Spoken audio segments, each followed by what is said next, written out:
they're in a tough spot, Josh Tomlin's the one that comes in.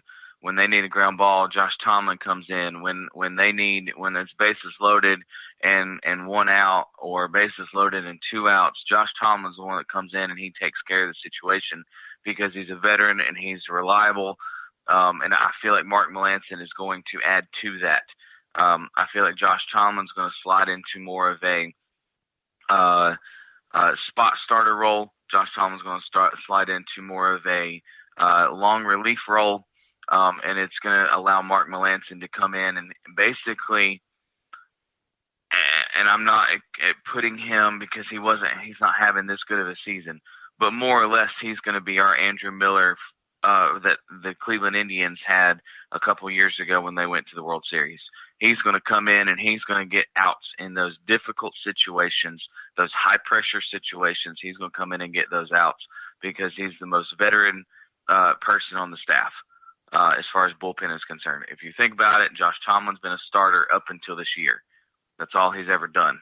And so that's why I think they're going to move him more to that long relief role, that mop-up role, if you will. So I think Mark Melancon is going to be our high-pressure situation reliever, high leverage, as a common term is used in baseball.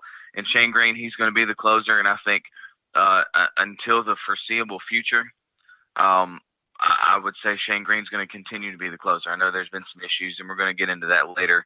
But, there's nothing about his prior record coming to Atlanta, before coming to Atlanta, that says he should not be the closer.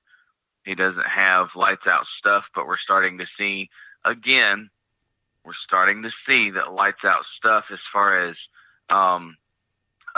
throwing 97 and up for closers doesn't always play up.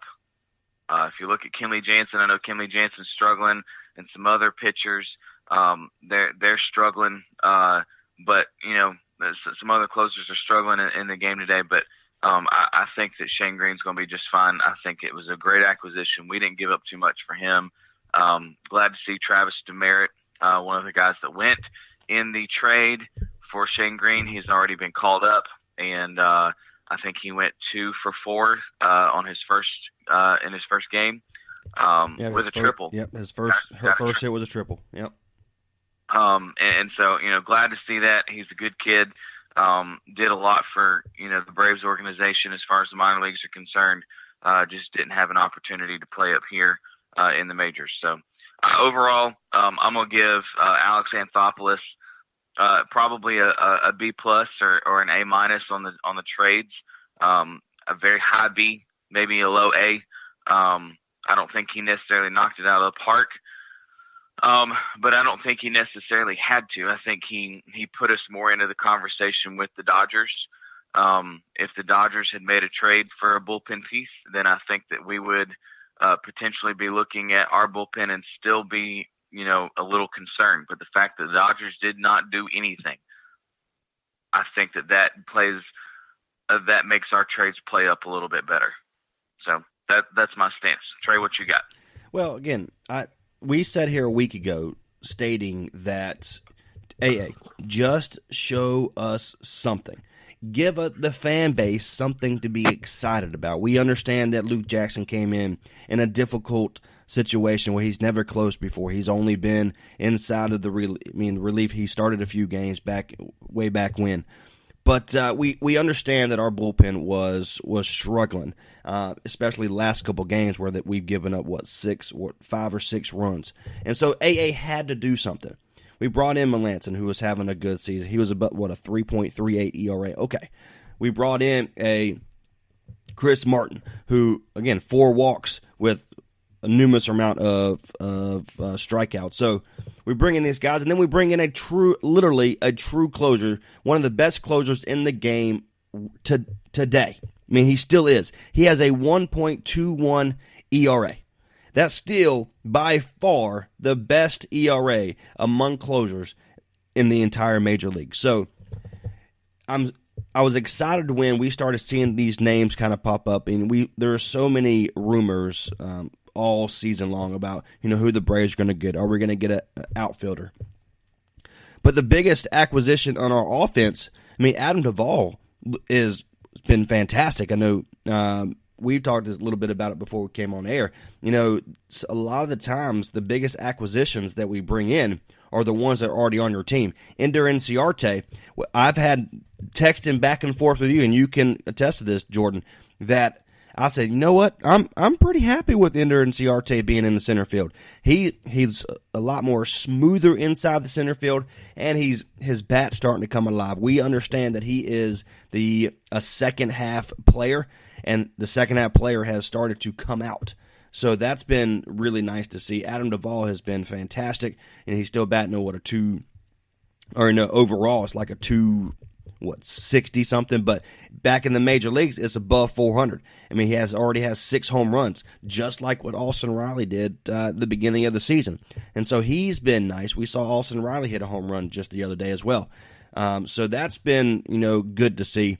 But regarding the relief role that we brought in, it was so good to see AA go out and say, you know what, we have a weakness. Let's go out and do something. We could have brought in a starting rotation. We understand that.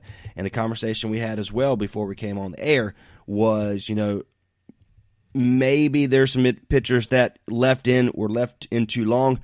Maybe they were pitching fantastic, and it has to do really with every single one of our starting rotation. We saw what Max Fried did against Cincinnati the first time out during the first game of the series.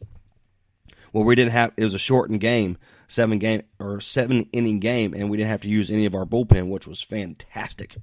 So we didn't get to see what the new relief role can do. I text you when Shane Green. We'll get into now. It's time to move on into the Shane Green closing situation. Okay, he came in, blew the save, but if you look at the velocity coming off the ball coming off the bat, it was 80.1 velocity. So that means none of those balls were hit extremely hard. It just fell into the wrong place. Again, Camargo missed a double play opportunity, so we missed that. But the first game, okay, it's big crowd, it's a sellout crowd, move on. The second game came on. Once again, he blew the lead and allowed a 3-home run to Tucker Barnhart. So pitch was literally right down the middle. So he just kind of lofted over there. So, but the good thing about all this is he takes blame for all of this. I mean, so that's what he gets. This game is a hard game. So the Braves' new closer gave up a go-ahead home run in the 10th inning. I'm trying to get their quote, what he mentioned. I know Snickers said, I haven't seen enough of him to think about anything yet. Braves manager Brian Snickers said, those guys have those kinds of games. Another quote was, on Saturday night, I felt like I had really good stuff, just some bad luck there. Green said, tonight I made one bad pitch and paid for it. So the crazy thing is he's taken ownership of the mistakes he had. This team was looking forward. They were so excited. The fan base was so excited for me to come in, and I've let them down back-to-back games. So converted 32 of 38 saves for the Tigers in 2018, but with a 5.12 ERA. You knew that it was going to be kind of regression in the second half. But if he threw a 3.00 ERA, his ERA would still be below almost a 2. I mean, so we knew there was regression kind of coming eventually. It's good to see that what he's taken ownership of what he's done the last 2 games of, not really, let's be honest, not really recording out when he should. But it's good to see him taking ownership. And now what does he do moving forward to kind of let the fan base, okay, well, that was 2 games. It was the home game. We can go on the road and we'll take care from there. I'm in agreement with you. Shane Green, he's come out and taken full responsibility for his poor. I'm not even going to say poor play. I'm going to say poor pitch execution. Even though there was a play that Camargo probably should have made on Saturday night. Things like that, that's going to happen. He wasn't getting hit hard on Saturday night, yet on Sunday, here he goes, and he serves up just this, just this absolutely ridiculously crazy center cut curveball, and Barnhart just takes it out with one swing. It's just, I mean, when you don't have good pitch execution, you're going to get hit. And so he recognizes that it's going to be taken care of. He's going to get it fixed. I have no doubt about that. But again, the great thing about this is this, and this is what everyone has to realize. We did not pay some enormous amount of money, or should I say prospect capital. We did not pay an enormous amount for this guy. Neither did we pay an enormous amount for Mark Melancon. Yes, we are paying the rest of his contract, so we really need him to produce. But we did not pay an enormous amount for Chris Martin either. So if these guys do falter, if they do struggle, it's okay, because we really didn't give up that much for them. And I think that's what fans get lost in. That's part of the issue, if you will, with dealing prospects, is that, people get attached to these prospects, and they don't want to let them go. So I'm not worried. I was not able to catch a whole lot of the games this weekend, but I'm really not that worried. I really think that Shane's going to be just fine. I think this is probably the most meaningful baseball that he has pitched in since he's been up. I think he is in his we've got him for the rest of this year, and then he's arbitration eligible one more year next year. So this is his either his fifth or sixth big league season, and he's been up in the Tigers system the whole time, and they have not been good for quite some time. So this is the most meaningful baseball he's pitched in. Mm-hmm. It's going to take a different level. He's going to have a different level of guts come out of him that, he's going to have to dig a little bit deeper inside himself to get this done, and I think he can.